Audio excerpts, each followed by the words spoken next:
Resumo da semana. Sexta-feira, dia de o repórter Antônio Vital estar com a gente aqui nos estúdios da rádio e da TV Câmara para trazer as principais aprovações do plenário nesta semana. Vital, tudo bem? Muito bom dia. Olá, Ana Raquel. Olá, quem nos ouve pela Rádio Câmara, né? Quem nos acompanha também pelo YouTube, pela TV Câmara. Pois é, Vital, uma semana com... Nem foram tantos projetos assim, mas foram muitos debates no plenário da Câmara. Você começa por qual proposta? Pelo projeto que aumenta o prazo mínimo de cumprimento de pena para aquelas pessoas que cometerem crimes hediondos e outros crimes graves, né? Esse projeto rendeu muita discussão no plenário. Esse projeto, o que ele faz é o seguinte: hoje o Código de Processo Penal, que é aquela legislação que trata de cumprimento de penas, ele estabelece as condições para que a pessoa tenha a chamada progressão de regime, que é quando o preso ele tem direito a regime aberto, regime semiaberto, etc. Hoje, esse prazo de cumprimento mínimo de pena para crimes graves, ele varia de 40% a 70% da pena para que o preso tenha direito a essa chamada progressão, né, que é poder trabalhar e, por exemplo, passar o dia fora da cadeia e trabalhar em algum lugar e voltar à noite, que é o semiaberto, ou até mesmo regime aberto, quando a pessoa pode ficar livre, obedecendo algumas condicionantes, né? Não pode ir em determinados lugares, etc. O que esse projeto faz é aumentar para 80% do cumprimento mínimo da pena para as pessoas condenadas por crimes hediondos, por liderança de organização criminosa, né, essas facções que a gente vê por aí, e por envolvimento, por exemplo, em milícias privadas. Entre os crimes hediondos, o que a lei já considera crimes hediondos, estão homicídios qualificados, por exemplo, qualificados quando tem algum agravante, né, por exemplo, feminicídio. Quem for condenado, se esse projeto virar lei, por feminicídio, vai ter que cumprir pelo menos 80% da pena antes de ter direito a essa progressão de regime. Mas tem outros crimes também considerados hediondos, que são latrocínio, estupro, tortura, tráfico de drogas, terrorismo. Tem uma lista extensa de crimes considerados hediondos e todos esses o preso vai deixar de ter esse direito depois de cumprir de 40% a 70% da pena, dependendo do caso, dependendo, por exemplo, se a pessoa é reincidente ou não, etc. O projeto original, que foi apresentado pelo deputado Alfredo Gaspar, do União, ele previa que esse cumprimento de 80% da pena seria apenas para homicídios cometidos contra autoridades que já estão definidas em lei, que são essas qualificadoras, por exemplo, se um homicídio contra juízes, contra promotores, policiais, isso já está definido na lei, que são agravantes. Isso aí já implica aumento de pena. O projeto original ele previa que esse cumprimento mínimo de 80% para ter direito à progressão de regime valeria apenas para casos como esse, homicídios contra autoridades. Esse projeto acabou sendo alterado pelo deputado Alberto Fraga, que foi o relator, e causou grande debate no plenário, porém foi aprovado com maioria muito grande. Foram 334 votos contra apenas 65. Deputados principalmente do PT e do PSOL argumentaram que você aumentar o prazo de cumprimento mínimo da pena, você primeiro prejudica a ressocialização do preso. Você, segundo o argumento desses deputados, você praticamente entrega essas pessoas nas mãos das facções criminosas que hoje controlam grande parte dos presídios no Brasil. E os presídios são os locais onde eles também recrutam novos integrantes para essas facções. Hoje o Brasil tem mais de 800 mil pessoas presas. Então o argumento desses partidos, principalmente de esquerda, é que isso aí não vai aumentar a segurança pública, porque vai aumentar o poder dessas facções criminosas, do crime organizado em geral, porque vai ter nos presídios condições muito mais favoráveis para recrutar novos integrantes. Porém, o plenário, maioria esmagadora, considerou que não, que crimes graves você tem que ter uma pena. Esse projeto não aumenta as penas, ele simplesmente aumenta o prazo de cumprimento da pena para que o preso tenha direito a sair da cadeia para trabalhar, etc.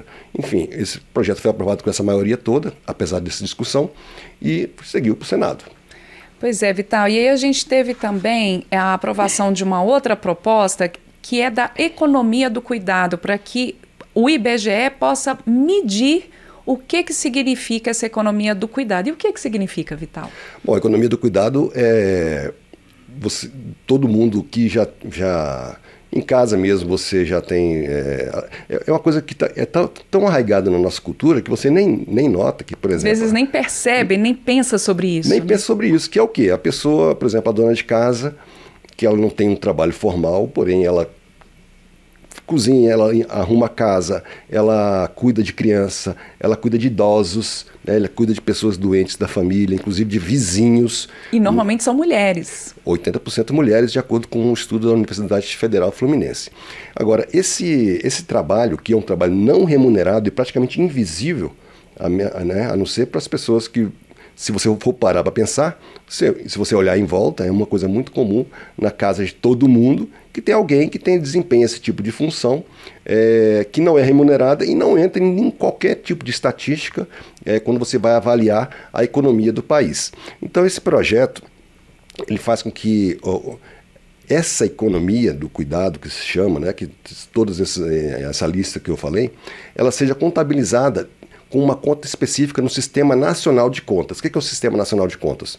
É uma série de parâmetros adotados internacionalmente para medir a economia de um país. Não só PIB, que é o Produto Interno Bruto. Você também mede crescimento econômico, distribuição de renda, tem uma série de parâmetros internacionais. Inclusive, de acordo com a relatora, a deputada Thalíria Petroni, mais de 10 países da América Latina já contabilizam esse tipo de trabalho não remunerado, ou seja, que é invisível pelos parâmetros atuais adotados quando você vai medir a economia. Mais de 10 países da América Latina já adotam isso para fazer esse cálculo. Um estudo da Universidade Federal Fluminense estima que esse tipo de trabalho corresponde a quase 20% do PIB.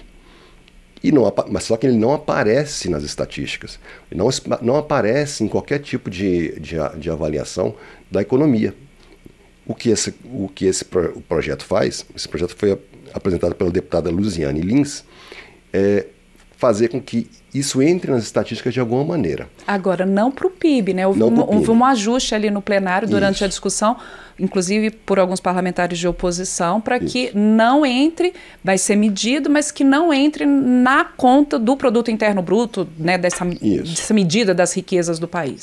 Para permitir que esse projeto fosse aprovado, a relatora deputada Thalíria Petroni acatou uma emenda do PL que diz basicamente que esses cálculos não serão usados para medir o Produto Interno Bruto, porém apenas para orientar políticas públicas. De qualquer maneira, é um avanço em relação ao que já existe hoje, em que esse tipo de trabalho, que é muito comum, que ele é talvez até fundamental na maior parte das casas dos brasileiros, passe a aparecer de alguma maneira nas estatísticas e ser avaliado o impacto e ser avaliado principalmente como fazer para que essas pessoas também possam ser incluídas em algum tipo de política pública. É isso. E aí, Vital, tanto esse projeto relacionado à economia do cuidado, quanto aquele que você trouxe antes, né, primeiro, da questão da progressão do regime para crimes hediondos, esses dois ainda têm que ir para o Senado, Foram né? para o Senado, isso. Agora, os deputados também aprovaram urgência para um projeto que cria uma avaliação de benefícios fiscais, e aí um debate que está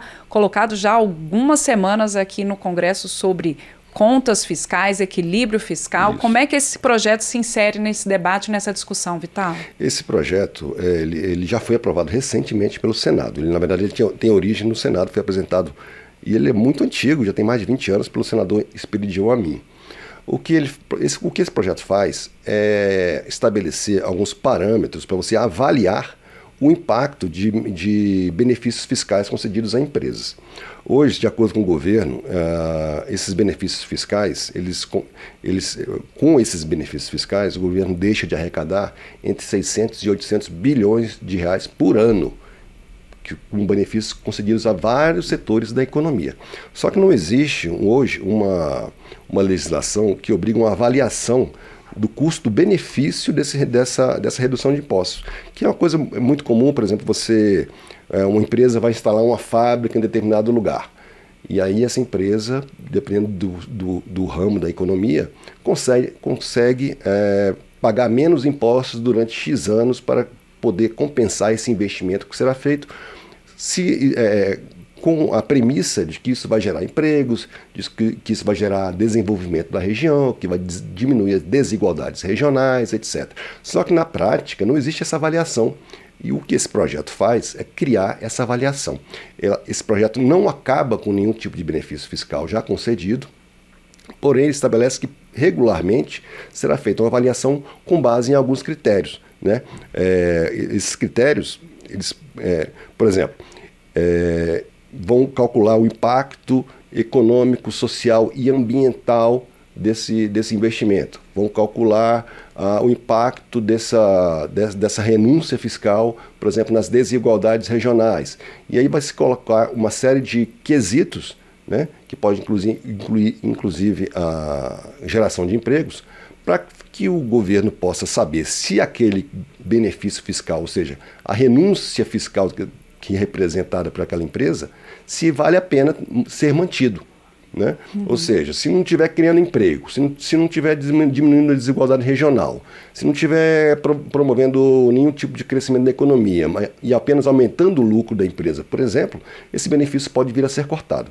Esse projeto estabelece um prazo máximo de 5 anos para benefícios fiscais desse tipo, com uma exceção, que seria o caso de investimentos a longo prazo. Então, por exemplo, se vem uma fábrica que vai custar não sei quantos bilhões de dólares para determinada região do país que precisa daquele tipo de investimento. Mas esse retorno vai ser só ao longo de, 30, 40 anos. Então, nesse caso, o governo, de acordo com essa proposta, poderia prever um prazo maior para essa renúncia fiscal, para esse benefício. Isso foi um motivo de crítica no plenário. Já tem deputados da oposição querendo que o governo não tenha essa possibilidade ou que hajam critérios mais objetivos para se saber se aquele investimento é a longo prazo ou não, com o argumento de que senão você vai dar um poder muito grande ao governo para o governo decidir com critérios próprios se aquela empresa merece ou não. Enfim. E é uma discussão até que o governo também está colocando, se vai encaminhar um projeto para cá ou não, de fazer um corte aí, que eles chamam de um corte linear em todos os benefícios. Você falou aí em quase 600 bilhões de reais por ano em benefícios, porque o governo está precisando aumentar o seu caixa justamente para cumprir as regras do equilíbrio fiscal. Tem toda uma discussão que a gente já tratou aqui antes do IOF, do Imposto sobre Operações Financeiras, a derrubada, né, de decreto do governo, judicialização do IOF, quer dizer, tudo dentro aí de um mesmo caldo, de certa forma, buscando num diálogo com o governo, às vezes mais conflituoso ou não, de se buscar ali o equilíbrio das contas públicas. E não é um diálogo muito fácil aqui no Congresso, porque, por exemplo, não sei se você lembra, no ano passado o governo tentou revogar benefícios fiscais concedidos ainda no governo da Dilma Rousseff. Da desoneração da folha, né, de pagamento. De vários setores da economia. Conseguiu parcialmente, mas não conseguiu acabar com tudo, porque vários setores foram mantidos como beneficiários da desoneração da folha de pagamentos. E aqui pode ser que tenha outra discussão do mesmo nível. O governo é favorável a esse projeto porque ele abre uma brecha para se fazer uma avaliação periódica desses benefícios, se for o caso, cortar, né? Mas os líderes do PT aqui já falaram também que o governo também quer fazer alguns ajustes nesse projeto. Então foi aprovada a urgência. Isso faz com que ele possa ser votado no plenário sem passar pelas comissões, mas ainda não tem data para ser votado, não. Pode ser que esse texto ainda seja modificado, mesmo porque a Comissão de Finanças e Tributação criou um grupo de trabalho para analisar essa proposta antes de chegar ao plenário. Vital, para fechar aqui o resumo, a gente ainda teve nessa semana a aprovação pelos deputados de uma medida provisória com recursos para a Defesa Civil. Essa medida provisória já está em vigor, mas ela tem que ser aprovada pela Câmara e pelo Senado. Né, ela prevê 520 milhões de reais para ações de defesa civil variadas. Né? Desse total, quase 40% já foram gastos. Né? Porém, ela tem que ser aprovada para poder não... porque se ela não for aprovada, esse dinheiro, o que sobrou, vai ter que voltar para o Tesouro. E cria uma grande confusão em relação a toda a legislação que trata do limite de gastos públicos, porque esse tipo de crédito extraordinário para esse tipo de gasto, que é um gasto emergencial, ele não está contabilizado naqueles limites que são colocados dos gastos públicos. Então ela tem que ser aprovada. Então foi aprovada aqui e foi para o Senado. Tá ok, então. Antônio Vital, em mais um resumo da semana. Obrigada, Vital, e até o próximo Até a resumo. próxima.